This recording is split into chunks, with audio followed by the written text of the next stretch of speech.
The silence in Megan Reed's apartment felt like the kind that comes after a storm. The kind where everything's back in place, but nothing feels safe anymore. I stood in the center of it all, staring at a glass of champagne that had lost its fizz. The surprise party, my surprise party, had ended 30 minutes ago. The balloons still floated, pretending the party wasn't over. The banner still read, "To New Beginnings." Now it just felt like a cruel joke from the universe. I held a small black flash drive between my thumb and forefinger. Megan watched me, her arms crossed, a gold bracelet I'd given her catching the kitchen light. Derek Vaughn, my manager, lingered by the sliding glass door. He wasn't supposed to be there this late. He wasn't supposed to be here at all without me knowing. Yet somehow he always was. "Give it back," Megan said, trying for calm.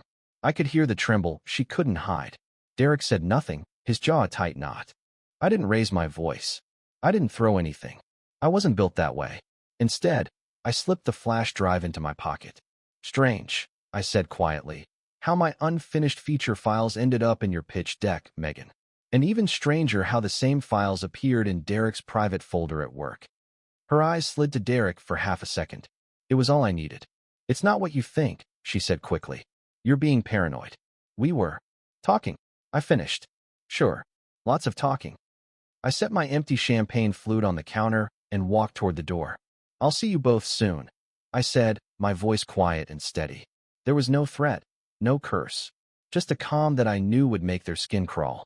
I left without slamming the door. Down the hallway, I felt the first spark flicker into a plan. I had lost something tonight, but I would not lose my purpose. I grew up in a small Ohio town where winters were long and words were never wasted. My mom worked nights at the hospital. My dad could fix anything with a motor, and I learned early that calm hands fixed more than angry ones. I liked puzzles, patterns. I liked knowing how things worked, engines, code, people. I moved to Denver after college and built a quiet life. A running loop along the river before dawn. A tidy desk at my software job. The Sunday call with my mom. I was dependable, the guy who checked the locks twice, the friend who helped you move. Simple didn't mean small. It meant peaceful. It meant mine.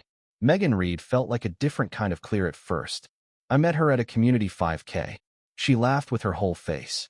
She tied her shoelace into a knot and blamed the universe. She asked about my work without her eyes glazing over, told me she was gunning for a marketing director role and would do anything to prove her drive. I believed her because my own drive ran the same way. I cheered for her wins like they were my own. When she studied late, I brought her coffee. When her car wouldn't start, I fixed the battery and joked that I'd accept payment in tacos. I trusted her because I needed to. After years of quiet, it finally felt safe to want something again. My last relationship had been a slow fade of soft excuses and low effort. Megan was a spark. She spoke in plans and goals. I liked plans. What I didn't see were the tiny edits. How her praise started pivoting into advice I hadn't asked for. How her curiosity about my work turned into specific questions about prototypes. How compliments came wrapped in thin warnings. "You're so talented," she'd say. "Just don't be naive about how the game is played." I didn't know there was a game. Not yet. It started like a smudge on glass. Easy to ignore until you can't stop seeing it. I noticed small things, then told myself to stop noticing. Megan started staying late, claiming a pitch sprint. She'd borrow my laptop because hers was acting weird. Twice, I found my code editor open to modules I hadn't touched, my most sensitive prototype notes in the recent files list. I assumed I'd forgotten. It was always easier to blame myself first than to blame someone I loved. One Friday, I took her for sushi to celebrate her company's big presentation the following week. She was dressed sharp, a simple black dress, neat bun, and that gold bracelet. She seemed to vibrate with energy. "I think we're going to land it," she said. "This will be the one." When she went to the restroom, her phone lit up. I didn't mean to look, but the preview banner flashed a name I knew too well, Derek Vaughn. The message previewed just 2 words. "We're set." My stomach clenched. I swallowed it down. Maybe it's not about me. Maybe Derek finally approved my feature for testing. That one word, maybe, was doing all the heavy lifting my heart didn't want to do. On Sunday night, she asked to borrow the clean build for a deck, swearing it was just to learn the flow. I hesitated. Then, because I loved her, I zipped a sanitized demo folder, and watched it copy to the small black flash drive I'd given her. She smiled like the future had just arrived. The next day at work, Derek stopped by my desk. "Heard you helped Megan's team run some scenarios," he said with a thin smile. I froze. That wasn't public. That wasn't supposed to leave my apartment. "We should talk about your feature," he added. But not yet. A cold truth crept in. Someone had moved my work from a place of trust to a place of leverage. Anger was a new language to me, and I spoke it badly. I turned it inward, the only way I knew how. I ran farther in the mornings, my lungs burning. I ate standing up, snapping a fork in the sink by accident. I tried to ask Megan simple questions. How did Derek know about the demo? And got answers shaped like fog. "I told him you were brilliant," she'd say. "Don't be weird about this." What started as weird slowly turned into lonely. I confided in my friend, Jason, who just shrugged it off as office politics. I thought about HR, but I could already picture Derek's smile in that meeting, the one that said, "You're overreacting, you sweet, talented boy." I hated that thought. I hated the voice in my head that called me boy. At night, Megan would slide her hands around my shoulders and whisper, "Trust me." I wanted to. I just wanted my simple life back. Who am I if I can't trust the person I love? The answers didn't come, but a different thought rose, slow and steady. I deserved the whole truth. Not the pitch. The real thing. The shift happened after a late-night phone call to my Uncle Arthur, my dad's older brother. He was a retired corporate auditor who'd spent 40 years finding truth in spreadsheets. When I finished explaining, the line was quiet for a moment. "Son," he finally said, his voice raspy, "you sound like a man staring at a locked door." I let out a weak laugh. "Then stop looking at the lock," he advised. "Start with the hinges." I went upstairs and opened my laptop. There were ways to see what moved through a machine and when. There were ways to know who copied what to where. I wasn't out for revenge yet. I just wanted to stop being hurt. I set up a series of quiet tests. I added invisible watermark strings to my prototype notes and stored a decoy roadmap with a honey token, a fake credential that would ping my private server if opened. I updated my demo build with harmless, unique identifiers only I would recognize. I documented everything: folder names, timestamps, locations. On Tuesday, at 11:24 p.m., my server got a hit. The honey token pinged from an IP at Megan's office. 5 minutes later, another ping came from an IP block owned by my company. 2 addresses. 2 doors. My test had worked. I didn't celebrate. I just breathed. The next morning, Megan was humming in the kitchen. She kissed my cheek. "Wish me luck," she said. "Today's the pitch run-through." I wished her luck. I still couldn't bring myself to be cruel, and watched her leave. That afternoon, I requested a quiet meeting with Mr. Patel, our VP of Engineering, for a code ownership review. He liked my neatness and gave me 15 minutes that turned into 45. I didn't accuse anyone. I showed a timeline. I showed the unique IDs from my files appearing in Megan's decks and in a private folder on Derek's partition. Entries IT logs could verify. I handed him a sealed envelope. "Please don't act yet," I said. "I need time to put my personal life in order before this blows up." Mr. Patel's eyebrows rose. "You're sure?" "I'm precise," I said. He nodded. "Be careful, Ethan." That night, I went home, ready to ask for the truth. Instead, I walked into an ambush. There were 2 wine glasses on the coffee table. The apartment smelled of a cedar cologne that wasn't mine. Megan stepped out of the bedroom, startled, then squared her shoulders. "We need to talk," she said. The words came out sharp and fast. She felt held back. I was talented, but too cautious.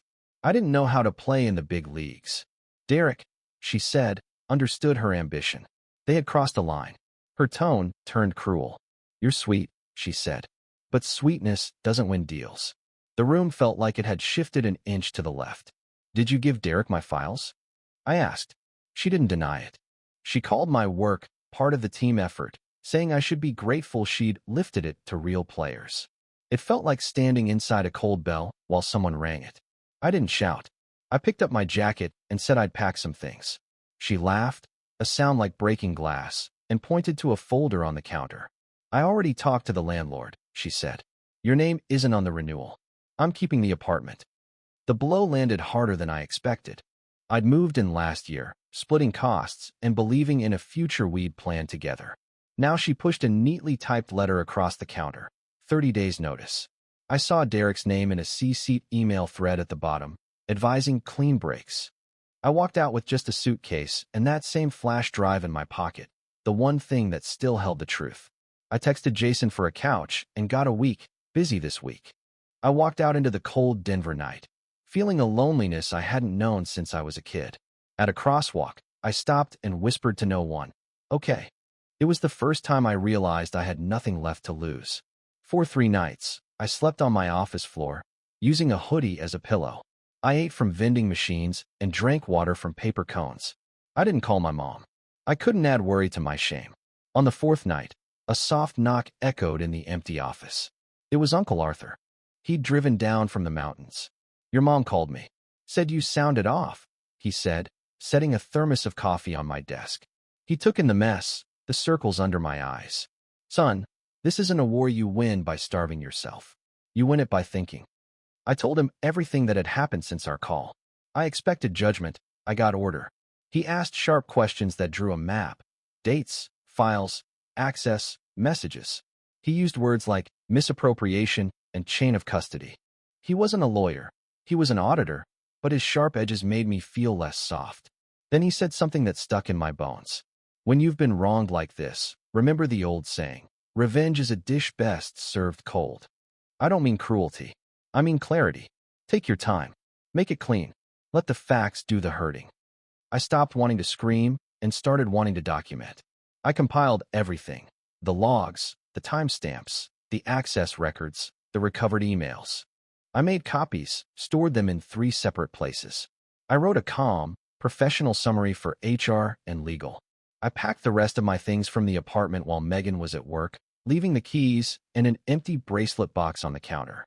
I found a modest studio to rent. I bought a cheap table and a plant that didn't need much light. I stopped being the quiet boy in the corner. I became the man at the hinge, ready to open the door that others tried to lock. The next 2 weeks were a quiet storm. I met with HR and legal, sticking to facts, not feelings. Patel provided IT confirmations. The logs lined up like soldiers: file access from Megan's network, cross copies to Derek's folder, overlaps with her pitch decks. Their pens moved fast. I scheduled one last talk with Megan at a neutral cafe. She arrived looking glossy and impatient. "I don't have long," she said. I told her I wasn't fighting with words anymore. I was finishing with documents. She rolled her eyes, saying I'd never make it without someone like her pushing me. I thanked her for the clarity. The first tremor came as a calendar invitation, a company-wide town hall set for Thursday. Derek's big moment, where he'd unveil a new launch roadmap featuring a bold new marketing tie-in. Megan bragged to friends that her pitch had changed the game. She didn't know the refs had been swapped out. On Wednesday night, I ran my river loop for the first time in weeks. I went to bed early in my new studio, the plant near the window, and slept like a man who had done his homework. Thursday was coming. I wasn't afraid of it anymore. I was waiting for it. The town hall was packed. Derek took the stage in a navy suit, his smile polishing the room. Megan sat near the front with her team, radiating confidence like perfume. I sat in the 4th row, silent, with Patel 2 seats away. Derek began his speech about innovation and synergy. He clicked to the next slide, a mock-up of a feature flow I knew better than my own face. That was the cue. "Excuse me," Patel said, standing slowly. He signaled the AV tech, and the screen went blank, replaced by the company logo. Murmurs filled the room. Patel handed the clicker to our general counsel. "We're pausing for a necessary clarification," she said into the mic. "We've become aware of serious irregularities in how certain materials were obtained. To protect the company, we will review the facts before any announcements are made." She nodded to me. I stood, my hands steady, and walked to the side of the stage. I didn't take the mic. The screen behind me displayed a simple timeline, watermark strings tracked from my private notes to Megan's pitch revisions. Honey token pings hitting her office IP, then Derek's partition. IT logs confirming the copies. Emails where Megan summarized my work to Derek, ending with, "We're set." I never said their names. I referred to individuals and access events. I stood with my hands folded and let the facts talk. The air in the room changed. It wasn't anger, it was accounting. Derek's face drained like a screen losing power. Megan sat perfectly still, her eyes fixed on the floor. The general counsel closed the laptop. Until this review concludes, she announced, we are suspending the responsible parties from their duties. She looked right at Derek. Effective immediately. Then she turned to the front row.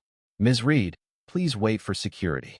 A thin sound, like a wire snapping, went through the room. Megan stood on shaky legs, looking for Derek's eyes, but he was already turned away. I walked back to my seat. There was no applause, just a soft, clean silence. Justice didn't explode, it exhaled. It felt like a weight I'd carried for months finally sliding off my chest. The aftermath was a series of careful dominoes. Derek resigned under pressure. Megan's company severed ties with her. There were no lawsuits, just quiet, complete consequences. I transferred to a new team under Patel. I ran the river loop again. I answered my mom's Sunday call and told her it had been a hard month, but it was getting better. She didn't press. Megan texted me once, a long message that said nothing important. We should talk. I didn't mean to hurt you.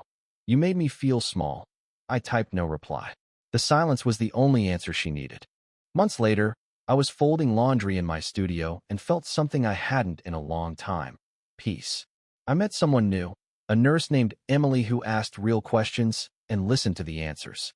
On our third date, I told her the whole story because I was done building things on fog. I never forgot what Uncle Arthur told me. Cold doesn't mean cruel. It means clean. It means waiting until the truth can stand on its own. The lesson I kept was simple. If someone tries to profit from your heart or your work, don't set yourself on fire to light their way. Just turn on the lights, show them the room for what it is, and walk out with your head held high. I checked the locks twice, watered my plant, and slept deeply. The city moved outside my window. I didn't need applause. I needed honesty. And that was enough.